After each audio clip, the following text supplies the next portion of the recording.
My brother sold my car while I was standing right in front of him. Did not warn me. Did not apologize. Just threw a crumpled receipt at my chest and went back to scrolling his phone. That was the moment I realized I had never actually been family to him. I had been a resource. And the day he finally decided to throw me away was the day everything changed. Not for me, for him.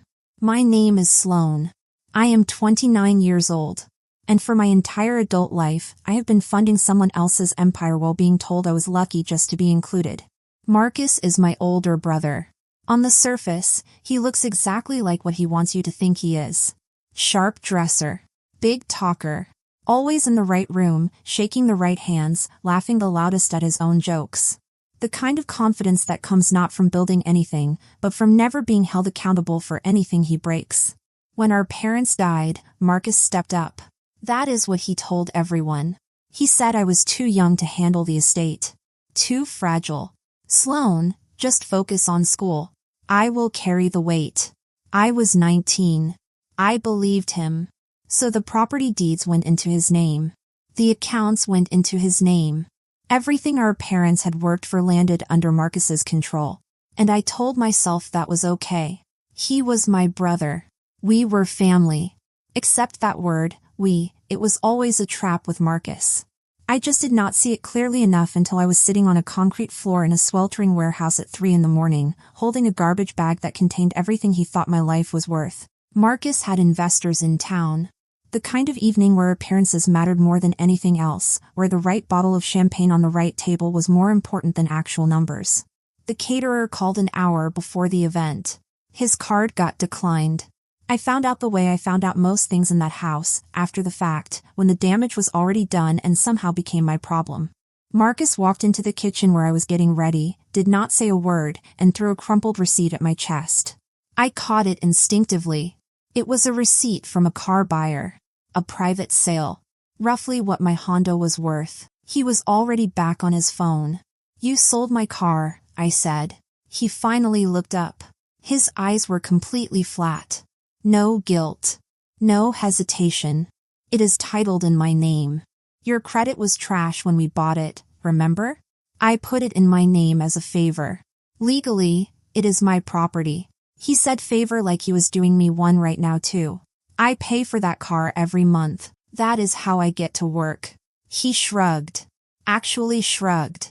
Next time buy a better car if you want it to matter. I barely got enough to cover the champagne. And then he walked away. Back to his investors. Back to his performance. The worst part was not the car. The worst part was how casually he had done it. Like I was a line item he had adjusted. Like my transportation, my job, my entire daily life was just inventory he could liquidate whenever he needed quick cash. I looked across the living room at his wife, Sienna, already giggling on the sofa, oblivious or unbothered, probably both. And I understood something I had been avoiding for years. This was not a family. It was a machine. And I was the part that did all the work and got replaced when something shinier came along. It was 2 a.m. when the next thing happened. Los Angeles was in the middle of a brutal heat wave. Even at midnight the sidewalks were still radiating heat. Inside the penthouse, Marcus kept the air conditioning at near-Arctic levels. He liked controlling the environment. I was asleep when my bedroom door crashed open against the wall.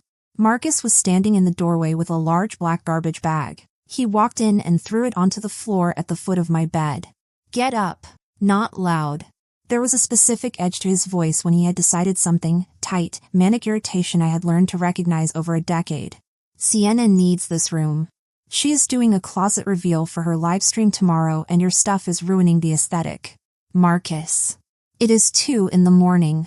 I do not care. He kicked the bag toward me. I packed for you. Consider it a courtesy. Now get out. He had not packed.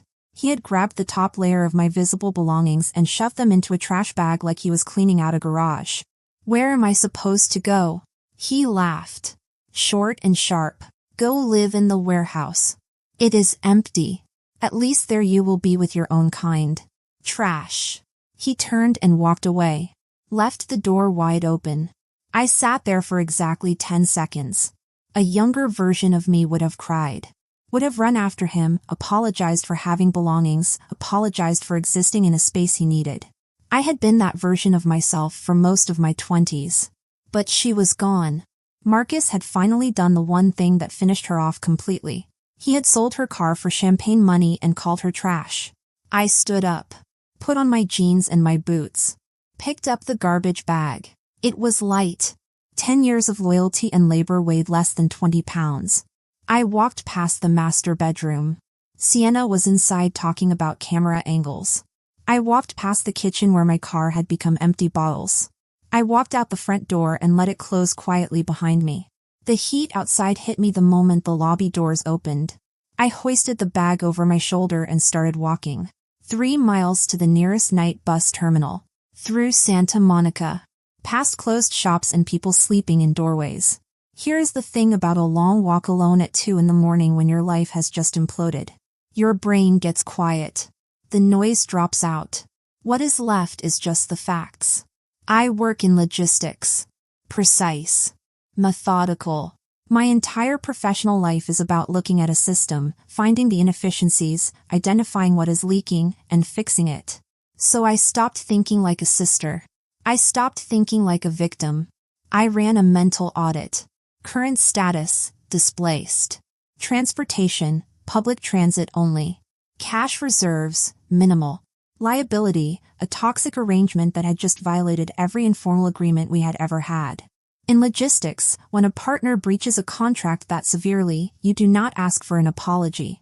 You secure your remaining assets, cut your losses, and position for what comes next. Marcus thought he had thrown me away. He did not understand he had just cut the last thing holding me in place. The bus dropped me 3 blocks from the industrial district. I stood in front of the warehouse before going in. Rotting brick. Barred windows. A for sale sign Marcus had posted months ago, now bleached and peeling off the gate. He had been trying to sell this place for a while. Called it a burden. A drag on the portfolio. I had the spare key. The padlock opened. The heavy rolling door groaned when I shoved it up. Inside, the air was stagnant and hot, smelling of old cardboard and neglect. Broken pallets. Industrial debris. Nobody had cared about this building in a long time. I cleared a corner, kicked aside a rusted paint can, and sat down on my trash bag. For the first time in 10 years, I just stopped moving. In that stillness, the real math caught up with me. Not the emotional version. The actual accounting. For 10 years I had been the invisible infrastructure of Marcus's lifestyle. When the heater broke in the penthouse while he was in Aspen, I paid $3,000 to fix it. When the property taxes on this warehouse went delinquent, I drained my savings to pay the county. Bills, late notices, emergency calls at inconvenient hours, I handled all of it. Every time. Without fail. And Marcus always framed it the same way. We need to handle this, Sloane. This is our family legacy. We are in this together. We. When there was debt, it was ours. When there was work, it was a family obligation. But when there was profit, ownership, or credit, the we disappeared instantly. It became his. He kept me poor so I would stay dependent. He kept my name off the assets so I could not make independent decisions. He damaged my credit so I could not leave. He engineered my desperation so completely that being thrown into a warehouse felt like it might actually be the best option I had. That was the design. And I had lived inside it for 10 years without seeing it clearly enough to name it. Marcus had called this place trash. He had not set foot inside in 5 years. He was terrified of dirt, terrified of anything that felt like actual labor. To him it was just a number on a balance sheet he wanted to offload. But as I lay there on the hard floor, using my bag of clothes as a pillow, one thought kept coming back. He had never actually looked inside. 7 days later, it was 104 degrees, and the warehouse had become an oven. I had a solar charging bank for my phone, a second-hand sleeping bag, and a crate I used as a desk. I was calculating how long I could stretch my remaining cash when the side door banged open. Marcus walked in. Linen suit, probably worth more than my monthly expenses, stained with sweat. He looked completely out of place. He did not say hello. He threw a red envelope at my chest. Same move as the car receipt. He had a whole system. Final disconnection notice. Los Angeles Department of Water and Power. Amount due, $4,000. You have been squatting here for a week and you have not transferred the utilities. I got a call from the collection agency. Fix it. I am not paying to keep the lights on in a dump. I have not used any power. I am charging my phone off a solar bank. I have not turned on a single light bulb. I do not care. The bill is in the estate's name. Transfer it to your name today or I will have the meter pulled. He turned and walked straight back out. I stood there holding the envelope. And then I looked at it more carefully. Not at the amount. At the usage graph printed on the back. The line was wrong. In a normal building, power consumption moves. Peaks during the day, drops at night, spikes when machines cycle on and off. The line has variation. It breathes. This line was perfectly flat. Straight horizontal across the entire month. High consumption. Constant draw. 24 hours a day. 7 days a week. Zero variation. That is not a forgotten light. A flat line like that means something running continuously, at a fixed load, without interruption. That is climate control. That is life support for something that cannot tolerate temperature changes. I looked around the warehouse. Silent. No machines. No hum. Nothing running. But the meter did not lie. I went to the breaker box on the far wall. Old industrial panel, covered in grime. Most switches taped off, labeled defunct. But one breaker, Zone 4, was hot to the touch. Not warm. Hot. I followed the conduit. Up the wall, across the ceiling trusses, disappearing behind a stack of rotting plywood sheets leaning against the back corner. I grabbed the first sheet and pulled. It crashed to the floor in a cloud of dust. When it settled, I looked at what was behind it. Not brick. Drywall. New drywall. Someone had built a partition wall back here, a false wall to hide whatever was behind it. I grabbed a crowbar. Jammed it into the seam. Pulled. The drywall gave way in chunks. A blast of cold air hit me in the face.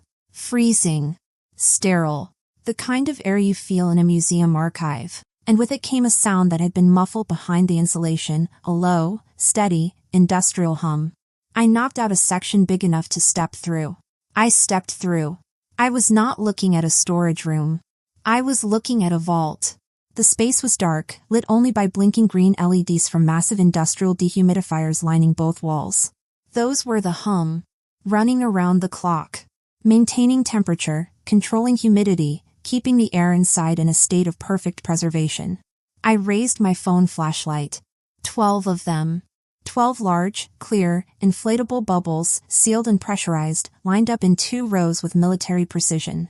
Car capsules. Used to store high-end vehicles in controlled, airtight conditions. No moisture. No dust. No temperature variation. Whoever set this up knew exactly what they were doing. I walked to the first one. The flashlight landed on what was inside. Highland green paint. Fastback roofline. An unmistakable silhouette. My heart stopped. I walked closer. Pressed my face toward the plastic. And I saw it. The dent in the rear bumper. Unrepaired. The kind of damage that happened during a famous chase sequence and was never fixed because the film wrapped and the car disappeared. The bullet Mustang. The 1968 Ford Mustang GT. The one film historians had argued about for decades. The one auction houses had chased rumors of for years. The car everyone assumed was gone. It was not gone. It was in a warehouse in Los Angeles. In a building Marcus called a landfill. I moved to the next bubble. A 1961 Ferrari 250 GT California Spider. Red. The specific license plate from that iconic scene where a boy stares at a priceless car and has an existential crisis. The hero car everyone assumed was crushed in the ending. Not crushed. Hidden. I moved down the line. All 12. Every single one was something. Not just a classic car. Cinema artifacts. The kind of pieces serious collectors and film historians spent careers tracking down, that sold at auction for numbers that did not feel real. Someone had gathered 12 of the most significant automotive pieces in Hollywood history, built a hidden vault inside an industrial warehouse nobody visited, and kept them perfectly preserved. Invisible. And Marcus had been trying to sell the land for $500,000 to pay off a $200,000 debt. He was going to bulldoze $20 million because he was too arrogant to walk to the back of his own building. I did not call Marcus. I called Nolan. Nolan was a freight specialist I had worked with 2 years earlier on a logistics contract involving vintage watches headed for Dubai. He stayed calm when everything was on fire, and he knew what things were actually worth in the real market, to real buyers. He pulled up 40 minutes later in a plain sedan, looked at the building, and frowned. "You said you had a cargo issue. This looks like a demolition site. It is not about the building. Come inside." I led him to the false wall, handed him a flashlight. He stepped through. Then silence. Long, heavy silence. I followed him in. He was standing in front of the Mustang, face inches from the plastic, expression completely still. "The dent is real," he whispered. "The camera mount welds are still on the rocker panels." He moved to the Ferrari, the 1961 California Spider. They said the hero car was crushed. He turned and looked at me. "It was not crushed." "No," I said. "It was not." He spent 20 minutes working down all 12 capsules, checking VIN plates through the plastic, examining tires. His hands were not steady. For someone who had transported 7-figure cargo without blinking, he was shaking. He came back to me, took off his glasses, cleaned them on his shirt. "Sloane, do you understand what you are standing on? I have a rough idea. I need a number. Conservative, private buyer, quick sale. 12 million. My stomach dropped. "If you took it to auction," he continued, voice rising in a way he was clearly trying to control, "if you built the story, the lost cinema fleet, the recovered artifacts, 15 million. Easy. Maybe 20. $20 million. Marcus was selling the land for $500,000 to settle a $200,000 debt. I want to be clear about what happened next. I did not do anything dishonest. He handed me the tools. He always had. I just finally picked them up. Whoever had originally stored those cars had told Marcus, years earlier, that Zone 4 contained hazardous materials. Environmental contamination. Old industrial chemicals. That was why Marcus had never gone near it. He was not just lazy, he had been deliberately kept away. Now he needed the warehouse empty before closing. The buyer's inspection had flagged it. He was facing a $50,000 penalty if the property was not cleared. He came to me with that problem. Of course he did. He needed the hazardous waste gone quickly and quietly. He was panicked, which made him careless. And he was arrogant, which meant he did not read things carefully when he was in a hurry. I told him I could handle the disposal. I had contacts in environmental freight. But to protect him legally, to make sure none of the liability came back after the sale, I needed him to sign a document transferring all contents of Zone 4 to my name. He signed it without reading it. He did not ask what the document said. He did not have his lawyer review it. He needed the problem to disappear. I was offering to make it disappear, and he had always operated on the assumption that I could not, do anything that hurt him. I was too dependent, too grateful, too manageable. He handed the pen back and told me to make it fast. By the next morning, Nolan's team had moved all 12 vehicles to a secure, climate-controlled facility. The closing happened 3 days later. Marcus walked out of that conference room like a man who had just won something. He saw me in the lobby and laughed. "You have got dust on your jacket. You really did haul all that junk out yourself. Should have been a garbage collector, Sloane. You have got a real talent for it." I let him finish. Then I opened my email and turned my phone toward him. It was from Sotheby's. A preliminary assessment. 2 line items highlighted. The Bullitt Mustang. The Ferris Bueller Ferrari. Insured valuation for transport, $15 million combined. Full auction estimates pending, expected to be significantly higher. Marcus stared at the screen. He did not say anything for a long time. "You signed the contents over," I said. "Your own lawyer drafted the transfer document. You defined everything in Zone 4 as waste material, relinquished all ownership, and signed it over to me for liability purposes. His number is in your contacts if you want to confirm." I walked out. Marcus hired lawyers, filed challenges, called family members. told a version of the story where I had stolen from him. None of it held up. The contract was clean, signed voluntarily, in the presence of a notary. His own legal team confirmed there was no basis for a challenge. The document said exactly what it said. The cars went to auction 8 months later. Final number, all 12 combined, just over $18 million. Sienna left him around month 3 of the legal proceedings. His investors pulled back. His reputation, always more performance than substance, collapsed quickly once people looked at the actual record. I am not happy about any of that, exactly. He is still my brother. There is a part of me that grieved the relationship I had always wished existed. But grief is different from regret. And I do not regret what I did. He made choices. The car. The warehouse. The document he signed without reading. All his choices. I just stopped absorbing the consequences for him. With the auction proceeds, I bought a small logistics company. 3 employees, 2 freight contracts, nothing glamorous. But every deed in my name. Every account in my name. Every decision made by me, for me, with full information and full authority. I also reclaimed our parents' original home. The one Marcus had always called a depreciating asset not worth holding.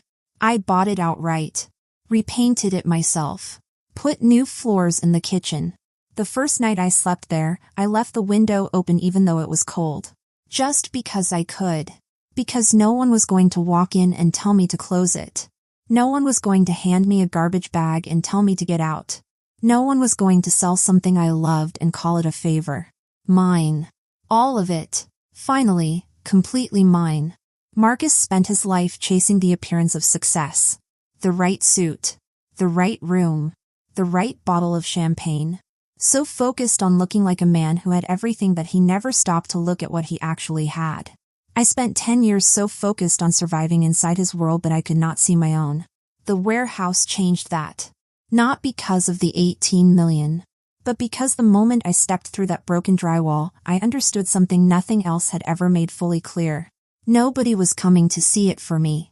Nobody was going to look at the decade of bills I had paid, the emergencies I had managed, the loyalty I had held onto through conditions that did not deserve it, and say, you deserve better than this.